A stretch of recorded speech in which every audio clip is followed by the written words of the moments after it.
Howdy. You can call me Jack. It's not my real name, but that's what I'll go by for now. I reckon the time to tell my story has come. Believe it or don't, here it is.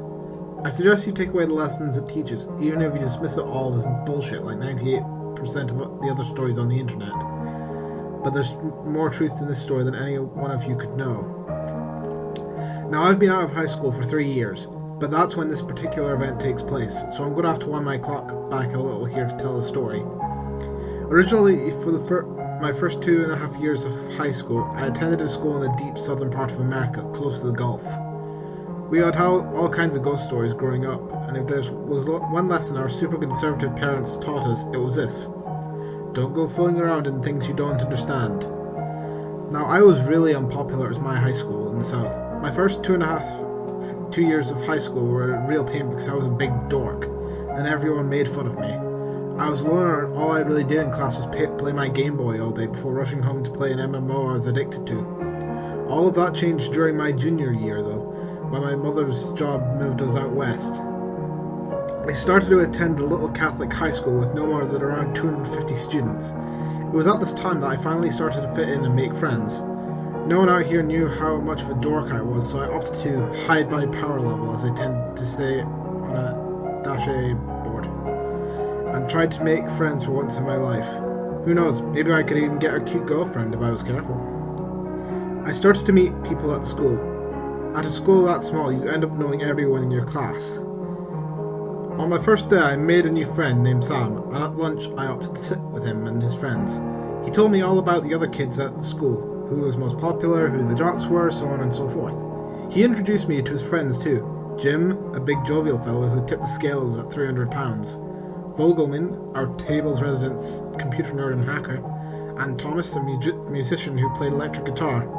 I also met Stephanie, the school's resident spunky Asian girl. Some of the guys said she could be a bitch, but she seemed cool enough. She was into gaming and never messed with any of us. She even seemed to think I was funny, so maybe that's why she started to call me at home after school on some days. Sam told me all kinds of stories about her, like how she used to make snacks for the guys at the school, but then sprinkle Viagra all of them, or pour laxatives into them so that anyone who ate it would suffer the brunt of her painful and arguably cruel junk. I just chuckled to myself and politely refused when she offered me anything. Then there was Rottenbacher. His real name was Jason, but everyone always called him Rottenbacher, or the Kraut, because he was a hardcore Nazi. He was an outcast and a loner. No one wanted to be associated with him. Every day he'd wear a red swastika armband at school just beneath his jacket, where the teachers couldn't see it. But whenever he got hot and had to slip it off, or whenever he was changing in the locker room, he'd be wearing that Nazi armband. Furthermore, on Halloween and on school costume event days, when he knew he could get away with it, Rottenbacher always wore an entire replica of an SS uniform like the Gestapo wore, with a black hat and the long boots. He was a mean and angsty son of a bitch.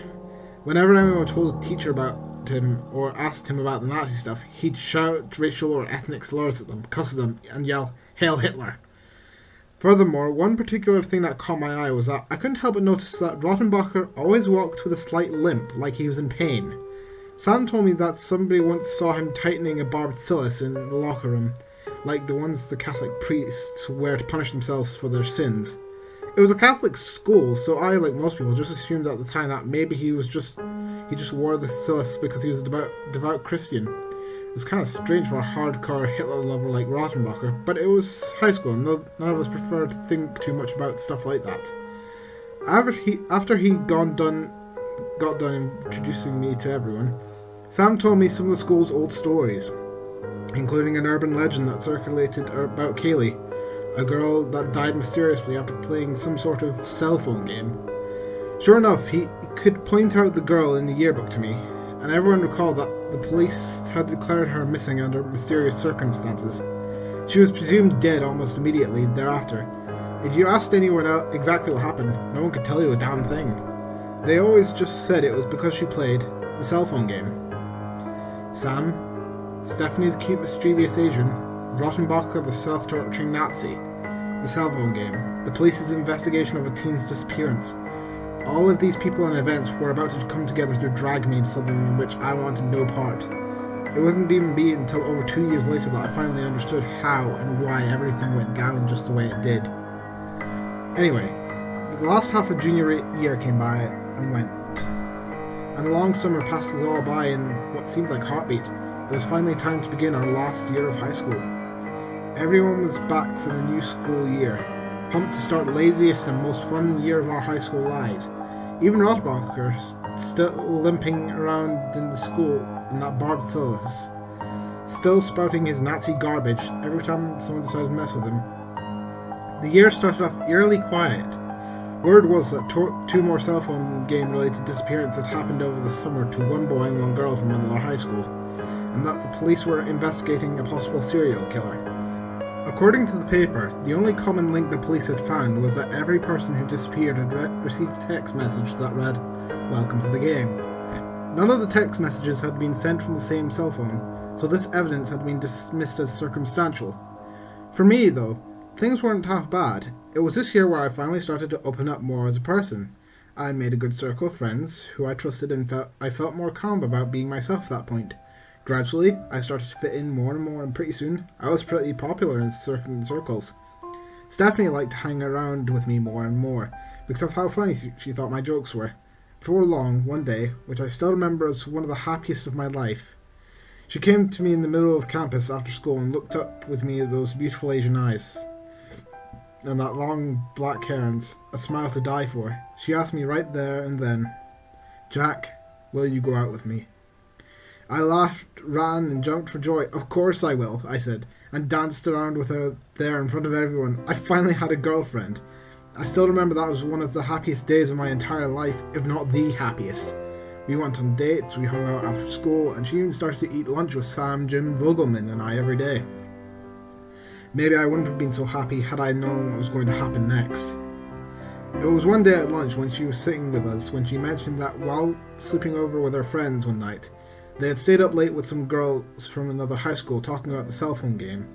She said that these girls knew all about the rules of the game and they had explained it all to her in great detail. Supposedly, you could join the game at any time by sending a text message at midnight to the right phone number. The text message was supposed to say, "I wish for the power to curse." If you did it right, you would get a message in return that said, "Welcome to the game." And supposedly, this was the reason they had given for why the police found the message on their phones of everyone that had disappeared. Stephanie went on to talk about the game. We all listened attentively to what she was saying.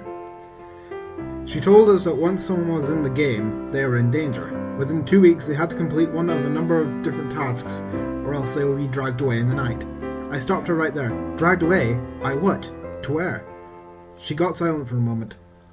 "I don't know," she whispered before continuing her story. She said that in order to protect oneself from being dragged away, you could do one of 2 things. The first was to find a special protective item. This could be anything. You never knew what it was going to be, but it seemed that whatever the item was, it would make the bearer suffer in some way. This was considered a small price to pay in return for protection for as long as you wore the item. The second way was to bring someone else into the game. This could be done by sending the text message, "Welcome to the game," to someone else's phone. If someone received the text message from someone else who was in the game, then that meant the person was now in the game too and subject to all of the same rules and consequences of the game. If the person didn't find a protective item themselves or bring another person off the game, then they too would be dragged away. The catch about the second way was this.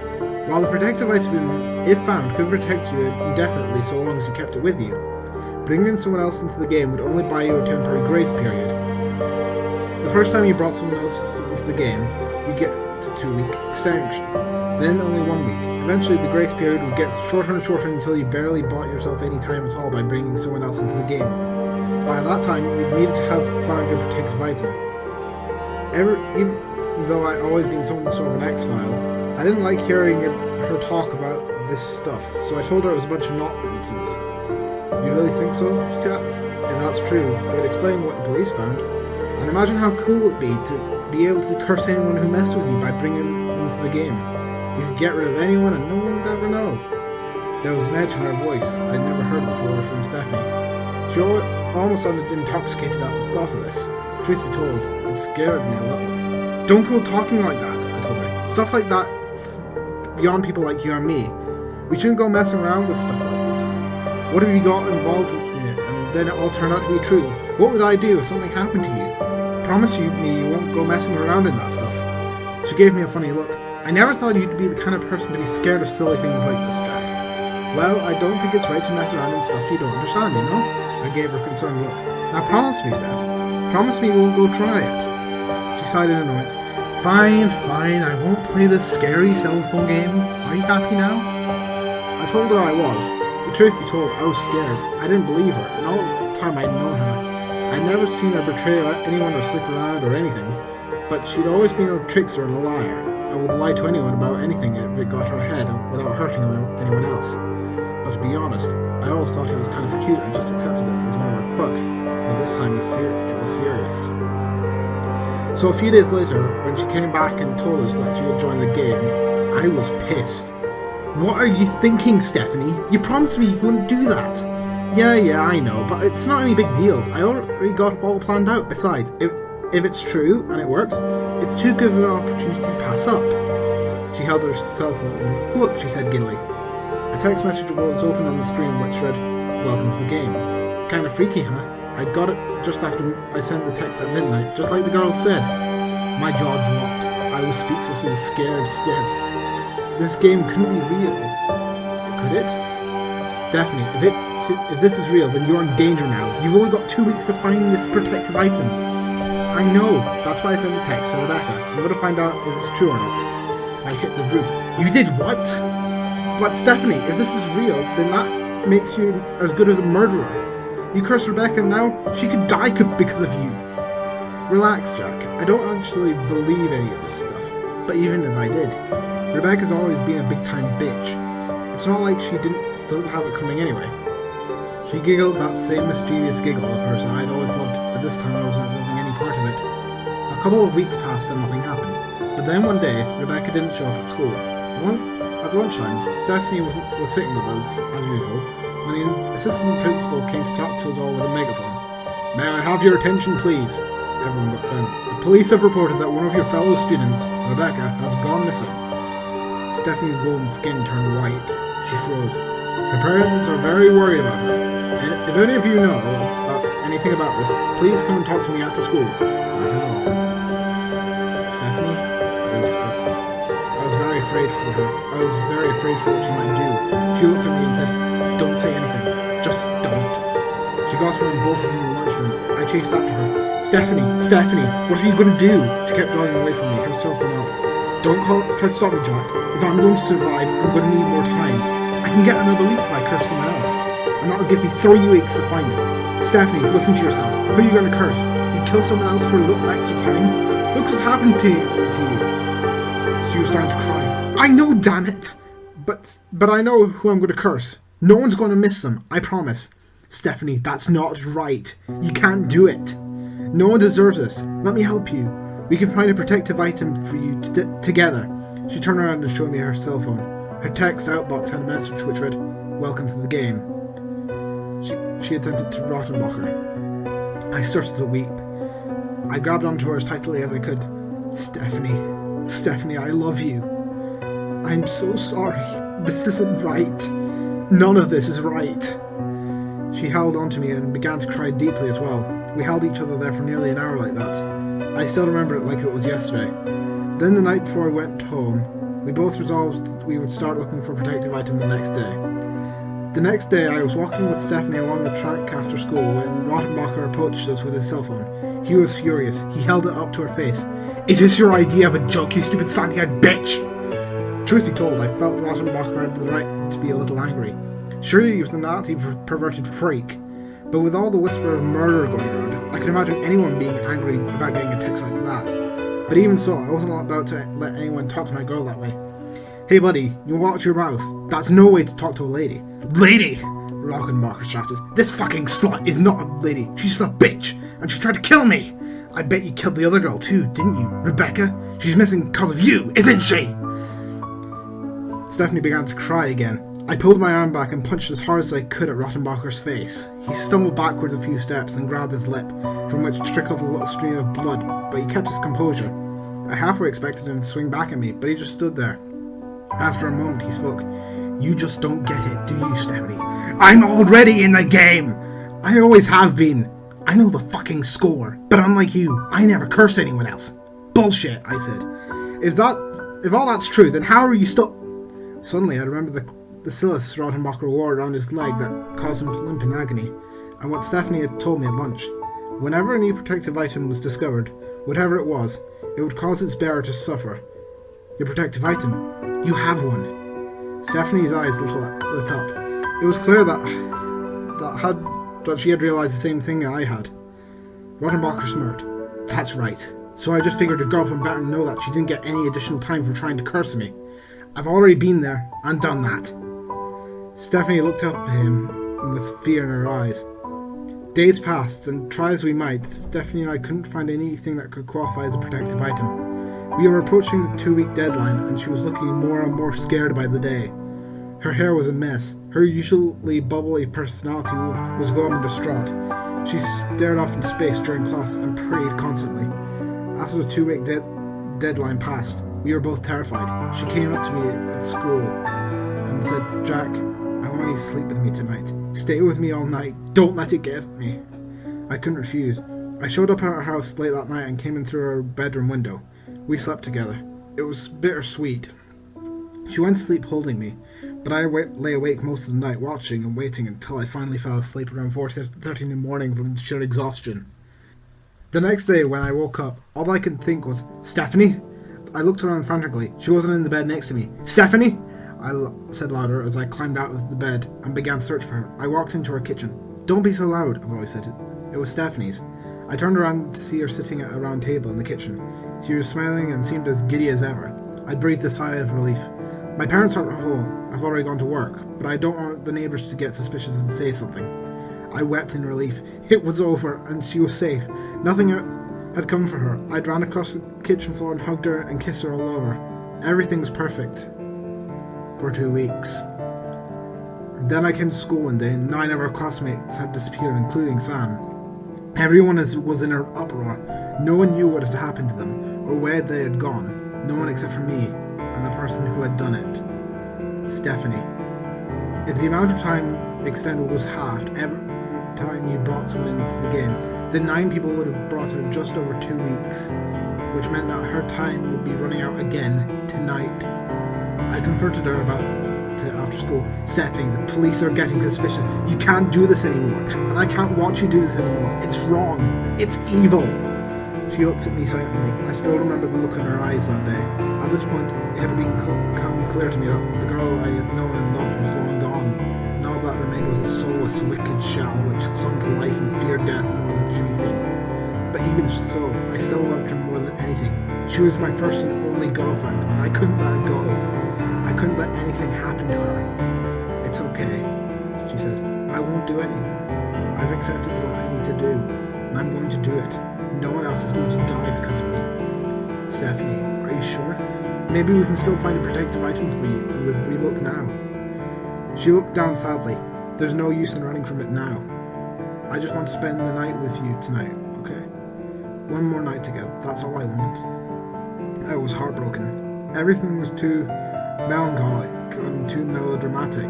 I was so sad at hearing her words at the thought of her being taken away. I threw up, I vomited and retched over and over again in a nearby garbage can, trying to fight back in an endless stream of tears. That night she slept with me again, sick, weak and tired. I passed out from pure exhaustion at 3 a.m. Less than an hour later though, I awoke with a start. Stephanie was gone. I sat and looked around in terror, then found a note. I read it. Jack, I'm sorry for lying to you again, but I'm not ready to die yet. A chill went down my spine. I continued to read. I figured out what I need to do. Don't worry, as I promised. No one else is going to die because of me. What could you be thinking? I looked around my room. Suddenly I noticed that my .45 caliber pistol my father had bought me for my birthday was missing from my room. And everything made perfect sense. That's why she wanted to spend the night with me tonight. She wanted my gun. She was trying to go after Rottenbacher and take his protective item. As fast as I could, I threw on some clothes and bolted from my trunk. I sped off towards Rottenbacher's apartment. When I got there, the lock had been shot off and there was voices inside. I pushed the door open. "What's going on here?" I demanded. I looked around. Stephanie was holding Rottenbacher at gunpoint with my .45. The apartment walls were covered in pictures of Adolf Hitler and swastika banners. There were whips and chains scattered all over the bedroom floor. Rottenbacher was stomping around in long-sleeve pajamas and cursing at her in his typical neo-Nazi form, screaming at her about home invasion and calling the police and this and that. He was even wearing that stupid Nazi armband. It was obvious this guy was a lunatic fanatic. Stephanie screamed at him, "Shut the fuck up!" She fired around at the wall behind him and winced. I remember that my ears ringing from the loudness of the gunshot. A sharp pain in my inner ear, but I was too tense to worry about it at the moment. "Now give me that barbed torture thing you're always wearing or I'll kill you right now!" Her voice was all malice. Rottenbacher stood in place for a moment and slowly began to remove his pajama leggings. "You're making a big mistake. You should just accept the way things are and die with dignity. You're not going to get away with this." He removed the sills from his leg, from which trickled a small amount of blood, and handed it to her. Immediately, she slipped it on her own leg. With one hand fumbling with my pistol, she tightened it until her own leg began to bleed. "Let's go, Jack," she whispered. I started to walk out from the apartment. I heard Rottenbacher shouting, "You won't get away with this! He's going to come for you, and he's going to drag you off to hell for what you've done. You're going to pay for all those kids." I could see that she was sobbing until she walked away. I was sick. I was disgusted with everything. I was disgusted with Stephanie for being so cruel and selfish, and I was disgusted for myself seeing all of this, and seeing the signs and not doing anything to stop it. But at least now, it was all over. As we walked back to my truck, I said a small prayer for Rottenbacher in the hopes that he could find a new protective item within 2 weeks. He may have been a racist bastard, but in a way, he was still better than Stephanie. If what he said about never cursing anyone else was true, and he didn't deserve to die just for that. I drove Stephanie home. She was exhausted. I would have given her a kiss on the cheek, but I was too sick and just wanted the whole ordeal to be over. "Good night," I whispered to her. "Good night, Jack. I love you," she whispered back, and climbed out of my truck and went back to her house. I started to drive home, exhausted from the day's events. Suddenly, my cell phone began to vibrate. I picked it up. It was a call from Stephanie. I answered, "Hello?" The first thing I heard was a shriek, followed by what sounded like the noise of pounding at the door. "Jack, help me! He's here! He's here! He's coming for me!" "What?" Hold on, Steph!" I pulled a U-turn in my truck and sped off back towards our home. Stephanie was becoming more and more frantic. Suddenly, on the other end of the line, I heard the sound of her door being bashed in, followed by another shriek. I could hear Stephanie screaming at the top of her lungs, a hideous blood-curdling scream. I still remember every moment of it perfectly, and I remember her screams word for word. "No! No! I don't want to die!" Adrenaline surged through my heart and I floored the accelerator. "No! No! No! Stop!" She screamed again, and I heard what sounded like the phone hitting the floor and Stephanie's screams getting further and further away, and then dead air. "Stephanie? Stephanie? Answer me, damn it!" Getting no response, I hung up and called the police. When I arrived at Stephanie's house, the front door had been smashed in. I parked my car on her lawn and jumped out carrying my .45 caliber pistol with me. I ran inside, searching the halls. Everything was in slow motion. Then I came to Stephanie's bedroom. I turned on the light and checked all the corners with my pistol leading the way. At length I lowered the gun as something caught my eye in the center of the room. Stephanie's cell phone lay on the floor next to her bed. In the middle of the room, in the carpet, was a very small patch of blood. It wasn't more than a few drops, but the most chilling sight of all was that from the edge of her bed to the door of her room, which led out in the hall, was a trail of claw marks that she had left as something where someone had dragged her away to her doom. I couldn't take it anymore. I turned and left her room. On the way out, I couldn't help but notice that she had torn out most of her fingernails, clawing at the carpet, and that they lay scattered near the trail her fingers had left. I went out into the street and threw up again. I could hear the sirens coming in the distance. Days passed, then weeks, then months. The police did investigations. They questioned me time and time again, and every time my stories were all the same. I told them the truth as I knew it, as unbelievable as it was. I don't think they believed me, but all the evidence supported my story, and there was nothing to implicate me in any of the crimes, so at length they finally let me go. Things gradually went back to normal. Our class eventually recovered from the losses of so many of our classmates, and over time, my mind kind of accepted what had happened until it seemed like a distant dream. I graduated and moved on to college, but there was one thing that still bothered me though through it all, and that was Rottenbacher. He had been exactly right. Even though Stephanie had taken the Silas, he never vanished in the way that she and the others did. But there's one thing I do know, and that is to this very day, if you ever see Rottenbacher, he's still always wearing that red Nazi swastika armband.